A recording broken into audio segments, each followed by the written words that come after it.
Je vais vous poser une question. Si vous répondez bien, je vous laisse. Vous pouvez répéter la question? Quelle étrange question. Je suis.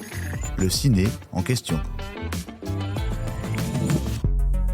Amitié, road trip, États-Unis, cavale, féminisme.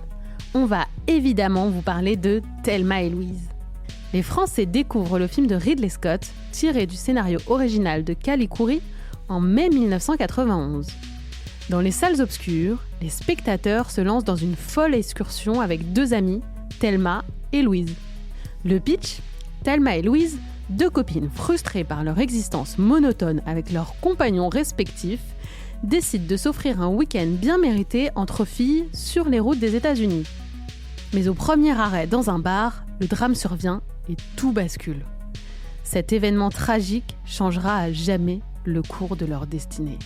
Au casting, Geena Davis dans le rôle de Thelma, Suzanne Sarandon dans le rôle de Louise et Brad Pitt dans le rôle de Gigi. Un personnage qui fera découvrir l'acteur au monde entier. En France, le film fait près d'1 million d'entrées. Surtout, il rafle plusieurs récompenses, dont le prestigieux Oscar du meilleur scénario pour Callie Khouri. À sa sortie, le long métrage fait grand bruit. On l'a un peu oublié, mais si le film de Ridley Scott est aujourd'hui considéré comme un classique du cinéma, il n'a pas manqué de faire polémique au moment de son arrivée dans les salles obscures. En effet, si de nombreux spectateurs se passionnent tout de suite pour les aventures de Thelma et Louise, notamment la jante féminine, exaltée par ce récit féministe et cathartique, le film provoque également un débat assez virulent à l'époque, en particulier chez les hommes américains. Pourquoi donc ? Eh bien parce que selon certains, Thelma et Louise auraient des comportements d'hommes et glamouriseraient la violence alors qu'elles sont des femmes. Ce qui, vous comprenez, donnerait une mauvaise image du sexe féminin et desservirait la cause féministe. Pire encore, selon les détracteurs, le film serait carrément misandre, car il se moquerait des hommes, qui seraient tous nuls ou idiots dans le long métrage, ce qui est faux, au passage. Un film qui, faut-il le rappeler, est signé par un homme, digne réalisateur d'Alien, Gladiator et Napoléon. En matière de misandrie, on a connu pire. Mais rien de nouveau sous le soleil. Plus de 30 ans après la sortie de Thelma et Louise, le film Barbie de Greta Gerwig recevait les mêmes critiques, étant également accusé d'être anti-homme. Comme quoi, il y a des choses qui ne changent pas. Même Brad Pitt, interrogé sur le sujet, n'en revenait pas. Honnêtement, si les hommes ne peuvent pas... Enfin franchement, il faut avoir de l'humour, se regarder en face et juste rire, parce qu'on passe un bon moment, répondait la jeune star en devenir, le sourire aux lèvres, lors d'une interview. Et Ridley Scott d'ajouter « Ils peuvent être des personnages qu'on ne va pas ridiculiser, mais dont on peut rire.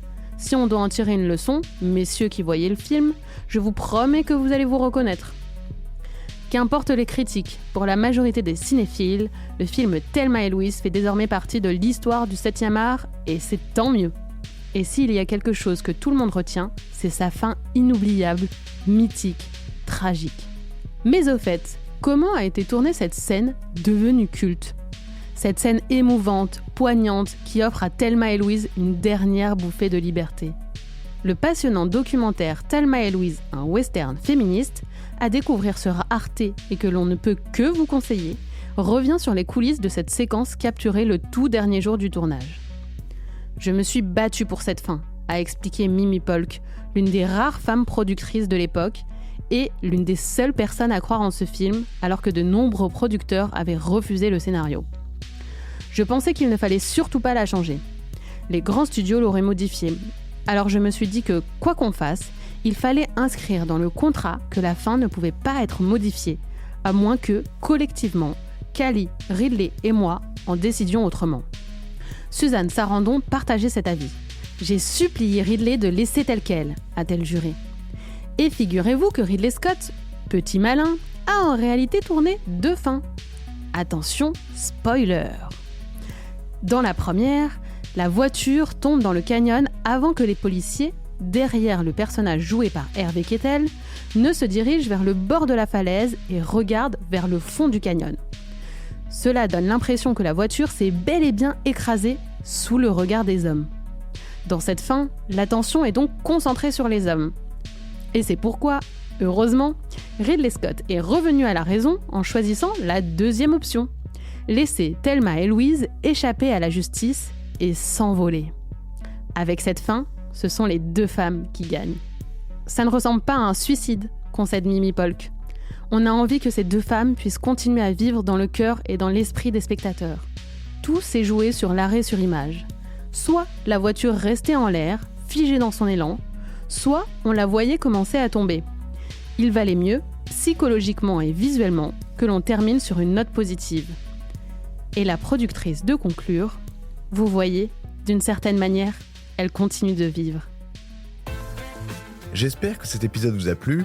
Si c'est le cas, abonnez-vous sur votre plateforme d'écoute préférée pour retrouver de nouveaux épisodes chaque semaine. Et si vous en voulez plus, découvrez la télé en question et les séries en question sur les plateformes d'écoute et téléloisirs.fr.